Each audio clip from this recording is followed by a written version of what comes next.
the mountain when he was transfigured, and they saw it. They saw who he was.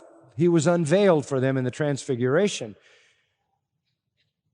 But the people in the crowd certainly didn't know who he was, and ultimately they executed him. And what did he say on the cross? Father, forgive them, for they don't know what they're doing. Why? What did he mean? They certainly don't know what they're doing, as reflected in the fact that they're doing what they're doing. They obviously don't know who I am. They didn't know who he was. They don't know who we are either. We have been loved into being God's children, and the world is clueless as to who we are. We're not on equal footing with anybody in the world in any other religious system. We have the true life of God. We have the truth. That doesn't sell well in this climate today, does it? The attitude today is that all religions are just varying options of one and the same human need, reflecting a sort of inner desire to connect with the power of the universe.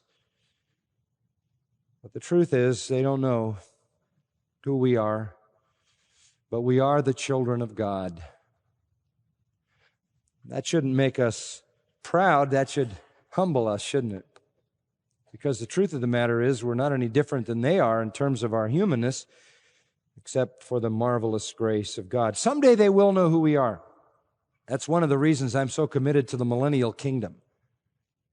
Someday they're going to know who we are. When we all come back in our glorified form, we're going to be taken to glory, transformed, come back with Jesus when he sets up his kingdom. We'll reign with him on the earth, and then the world will know who we are. That is what Romans 8 talks about as the glorious manifestation of the children of God. Our day is coming. That's one of the reasons why I'm not an amillennialist. I think there has to be vindication. There has to be a glorious manifestation of the children of God. The world will see who we are in resurrection glory. But until then, they just have to take what they get. And with a twinkle in our eye, we look at them and say, you have no idea who you're looking at. You don't know that the sovereign creator of the universe, before time began, wrote my name in his private book, that I was born as a result of his purpose, and that purpose unfolded in bringing me to the knowledge of Jesus Christ, by which knowledge I was transformed so that what I was, I am no longer, and I am a new creation in Christ Jesus. I now belong to God. The life of God is in me. God has transformed my inner man so that I am now a citizen of heaven, and I am an alien here. You talk about aliens, we're all aliens, folks, all of us. But they don't see it yet. Someday, in the glorious kingdom of Christ, they will. So our hope has these blessed features. It is guaranteed by abiding. It is manifest in righteousness. It is established by love. Fourthly, it is fulfilled in Christ-likeness.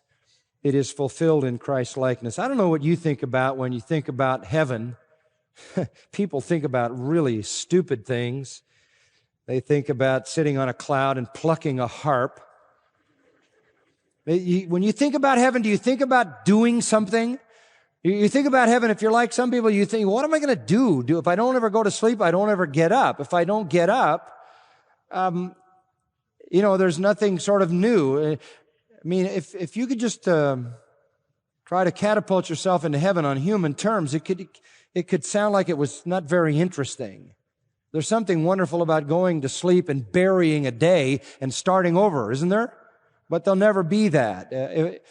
And if everybody is perfect, then what use will I have? Who will need my advice? You know? And if nobody has a need, who will I help? And if nothing's broken, what will I fix? And for me, if nobody needs any information, what will I say? How can I have a conversation with anybody if they already know everything? What do? Just sit around on that cloud, pluck that harp. Talk about being superfluous. And somebody said, well, I hope there's golf courses up there, to which I answered, well, if there are, everybody will make a hole in one every time. And that's no fun. When you think about heaven, if you get caught up in all of that, you're going to get a very shallow view of it. Think about heaven like verse 2 tells you to think about heaven. Beloved, now are we the children of God. We've just said that. It's now, not future. We're God's children right now, even though the world doesn't know it any more than they knew He was the Son of God. We are now the children of God. It has not appeared as yet what we shall be, okay? It hasn't appeared yet what we shall be. We're headed to the realization of a kind of personhood, a kind of incorruptible, imperishable personhood described in 1 Corinthians 15 that is not apparent. We know that, and here's the key way to view heaven, when He appears, we shall be like Him because we shall see Him just as He is. There is what makes heaven heaven. What makes heaven attractive is that when I get to heaven, I'm going to be like Jesus Christ. I can't imagine that Jesus Christ is for a moment bored. I can't even imagine what it would be like to be like Jesus Christ. I would be glad to go into heaven like the prodigal son who came home, Just let me serve somewhere, give me a mop. I mean, there's got to be some spot around here that I can clean up. I don't need to be exalted, just to get in the gate. Just get me in the gate. I'll even be one of the homeless. I'll just hang at the gate. I don't even need a room. I'll just hang at the pearl.